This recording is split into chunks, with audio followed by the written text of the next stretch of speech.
In a peaceful coastal town lived Marcel Rowan, a gentle craftsman known for building wooden boats by hand.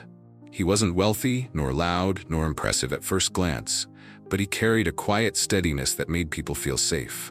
One evening, while repairing a broken pier lantern, he met Alara Venn, a young painter who had come to the town for inspiration. She was warm, lively, and full of colors, everything Marcel felt he was not. Their friendship began slowly, shared sunsets, long talks by the harbor, and days spent watching waves crash against the rocks. In time, love grew in the quiet space between them, simple, tender, and deeply genuine. Alara once said, "You are my calm place in the world." And Marcel believed it with his whole heart. But love, no matter how gentle, is fragile when touched by doubt.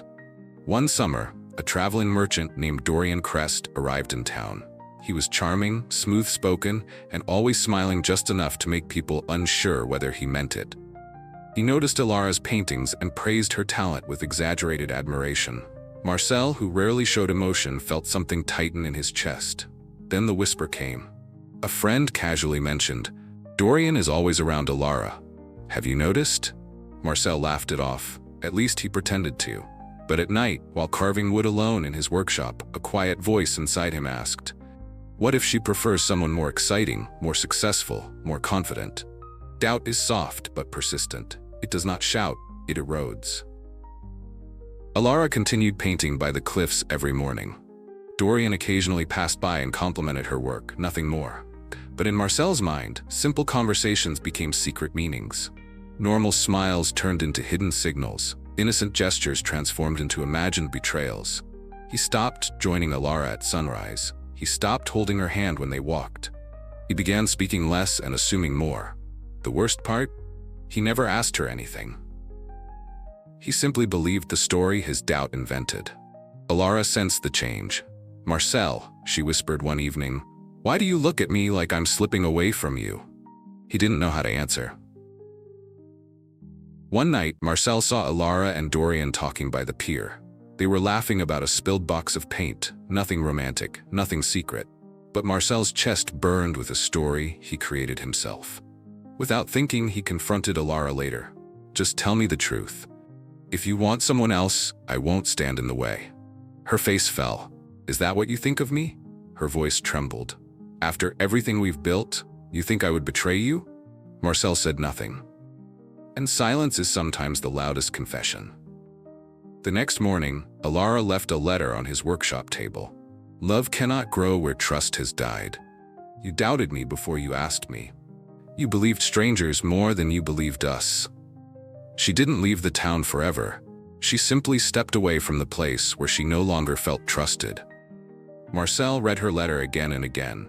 He realized that Alara didn't leave because of Dorian. She left because doubt had replaced the love she used to see in his eyes. And the saddest truth? He had destroyed something beautiful with problems that never existed. For weeks, Marcel returned to the cliff where she used to paint. The wind, the sea, the quiet, they all reminded him of what he lost. One evening, an old fisherman approached him and said, "Son, storms don't always destroy ships. Sometimes it's the fear of storms that makes sailors abandon the wheel." And Marcel finally understood. Alara didn't walk away from love. She walked away from his fear, his insecurity, his silence, his refusal to trust her. Love was never the problem. Marcel didn't chase Alara, not because he didn't love her, but because he knew chasing her wouldn't fix what was broken.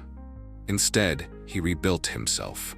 He learned to confront his fears instead of hiding behind them. He practiced speaking honestly instead of assuming the worst. And he promised himself that if he ever loved again, he would love with trust, not suspicion. Every sunset, he carved a new piece of wood from the broken boat he never finished. He turned it into a small figurine shaped like a lighthouse, a reminder to himself, be a light, not a storm. Love collapses when doubt becomes louder than trust. Unspoken fears can destroy what honest conversations could have saved. Believe the people who show up for you, not the stories your insecurities create. If you want love to last, choose trust over imagination and communication over silence. Because sometimes the enemy is not someone else, it is the voice in our own mind.